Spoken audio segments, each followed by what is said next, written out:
Even the strongest anime heroes have to have been defeated at some point, right? Not necessarily. There are actually a few anime heroes that nobody can stop. So welcome back to Animeology, and today we will show you the top 10 anime where the main character is an ultimate being that nobody can stop.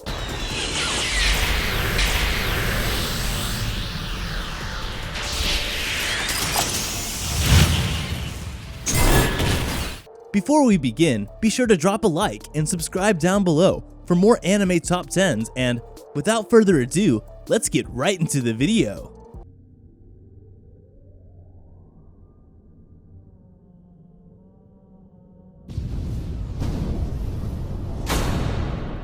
Number 10. Tenshi Muyo.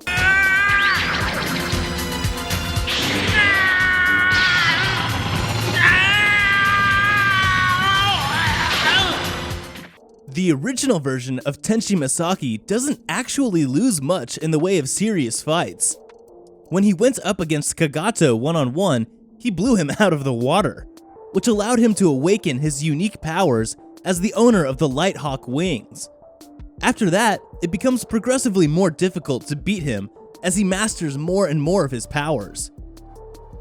He's been trained by the most impressive swordsman Jorai has ever had because of his granddad, who was the only person capable of beating Ryoko when she was on her initial rampage.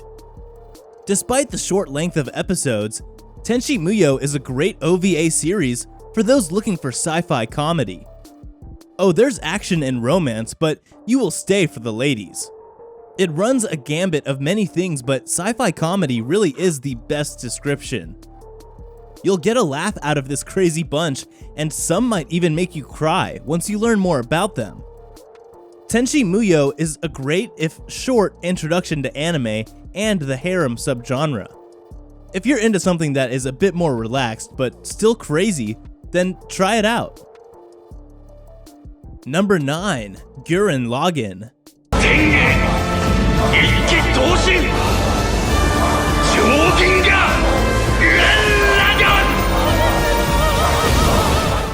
Simon the Digger, the main character from Jiren Logan, is the strongest character in anime. Stronger than Goku, stronger than Golden Experience Requiem from JoJo's Bizarre Adventure, and even stronger than Saitama from One Punch Man.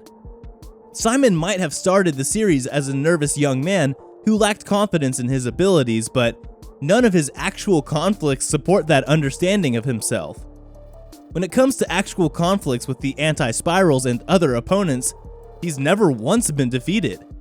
Not to say he's never lost anything significant in battle. Kamina's demise impacted him deeply, but he's never actually been defeated himself. Jiren Logan is a fantastic anime, and may perhaps be the best one of all time. The plot is simple, but brings new twists to the table and many mysteries to uphold. The characters are great and spectacular, and all of their arcs are well done. And at number 8, haven't you heard? I'm Sakamoto.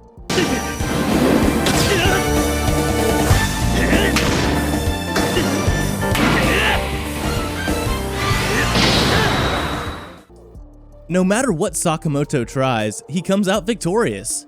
Almost supernaturally skilled in everything from perfect grades to blowing bubbles, nobody can hope to meet his level of perfection.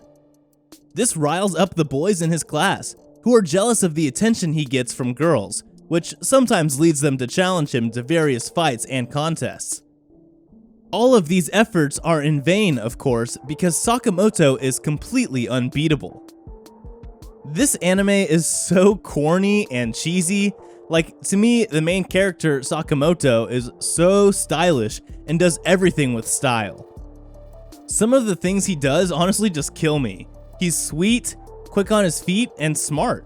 And to top it all off, I love how the anime says, cool, cooler, coolest. Number 7. Mob Psycho 100.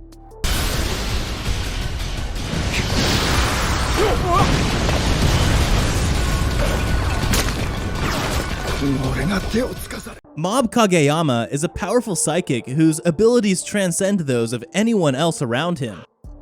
Though he isn't successful at everything he tries, He's awkward around girls, and he can't keep up with the body improvement club at his school.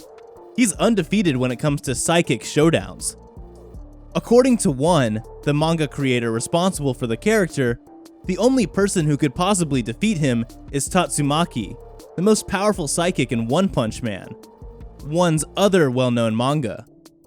The amazing thing about Mob Psycho 100 is the excitement while feeling less of an anime but more like a comic action flick. As an adaptation, the show is stuffed with action, personality, and creativity. I can't remember any episode where I was watching the clock and, in fact, often feel like the episodes go way too fast.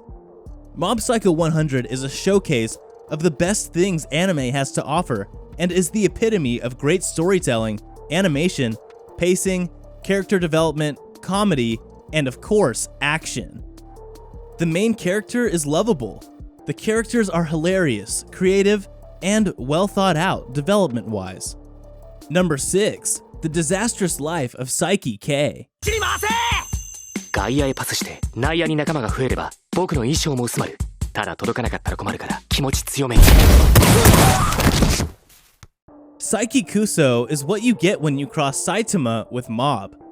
He's a gifted psychic who can defeat anyone who challenges him with no trouble. What Saiki really wants, however, isn't to win. Instead, he just wants to be able to lead a normal life without a lot of extra hassle. Sure, he could teleport when he was only a year old and could easily destroy the world if he wanted to, but he just wants to relax and eat junk food. Will he ever get what he wants? Probably not. The variety that having psychic powers provides to the story makes this anime so great. Every episode feels very different to the others thanks to the multiple uses that they have.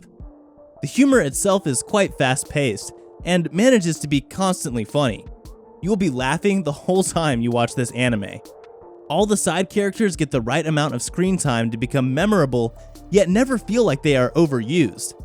The fourth wall breaks are fantastic, and I really have to mention the parodies, that are mostly from other popular games and series that everyone knows about, so no one is left with a, well, I don't get it reaction every time they happen.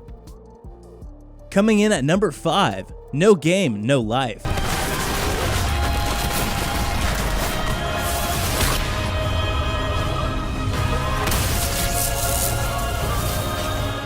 Sora and Shiro are the protagonists of No Game, No Life. When the series starts, they exist as Blank, a duo who's never lost a game in their lives. They've got the high score for hundreds of games and have no defeats, which is what gets them invited to Disboard. In a world where every conflict is in the form of a game, they never seem to lose, or rather, they literally cannot lose. So both of them wind up coming out on top in every match. Now living in their ideal world, Sora and Shiro engage in gameplay to earn the right to rule humanity and then extend their goals to world domination. After all, they wish to have fun while they earn the chance to play against the one true god that freed them from a world of boredom and isolation. The problem is, the season ends on a cliffhanger, and we never do get to see what happens after the defeat of one nation. This may prove a satisfactory ending for some, but for others, there are obvious hints as to why this anime needs a second season. Number 4, The Irregular at Magic High School.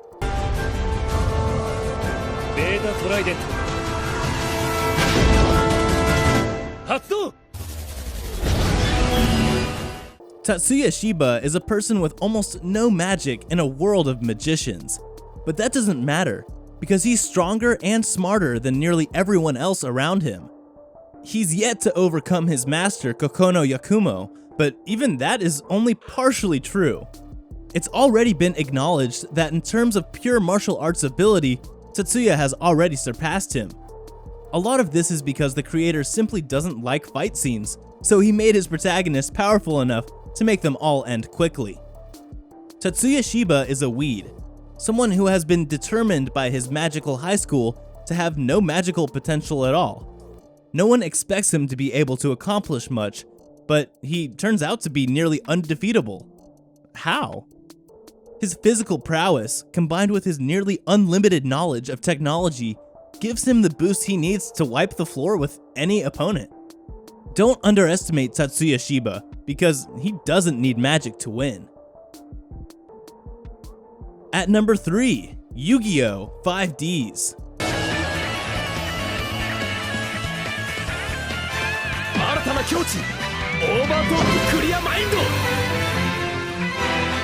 Yusei has one duel that people count as a loss, and it's his match against Kiryu, his former friend.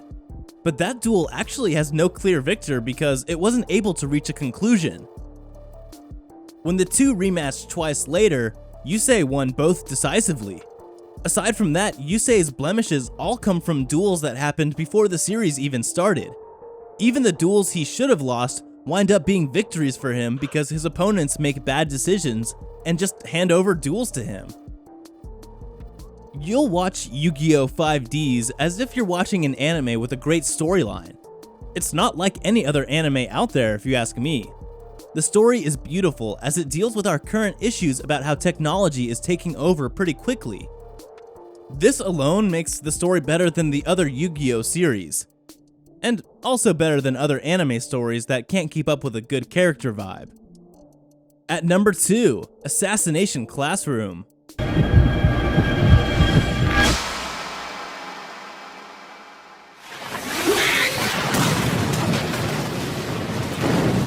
Koro-sensei is a tentacle monster with a smiley face for a head, so he doesn't exactly look like he's impossible to defeat. Looks can be deceiving, however. Despite efforts from everyone from the military to a group of middle school students that he's personally training to be able to take him out, no one comes even remotely close to beating this guy.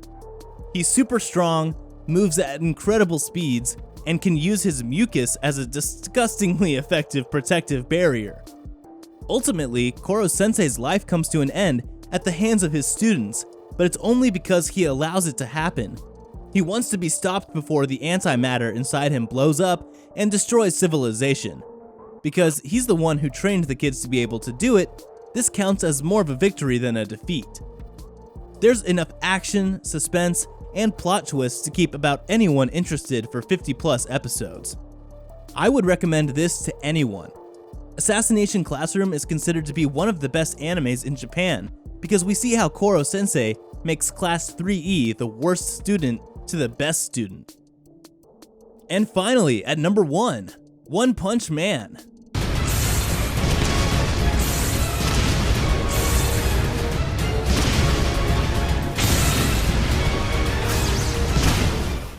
If an anime fan hacked into dictionary.com and uploaded a picture next to the word unbeatable, it would be a picture of Saitama. By virtue of doing 100 push-ups, 100 sit-ups, 100 squats, and running 10 kilometers every day, he's able to defeat anyone with a single punch. At least, that's how he says he got so strong. He can take literally anyone out, including a meteor hurling towards the earth. How powerful would someone have to be to defeat him? One shudders to imagine it. One Punch Man's entire point as a storyline is that Saitama is never actually supposed to lose any fights. He's seeking someone who can fight on his level, but every time someone shows up, he's already vastly more powerful than they are. Enemies that have completely wiped out some of the most powerful A and S ranked heroes are all defeated by him with a single punch.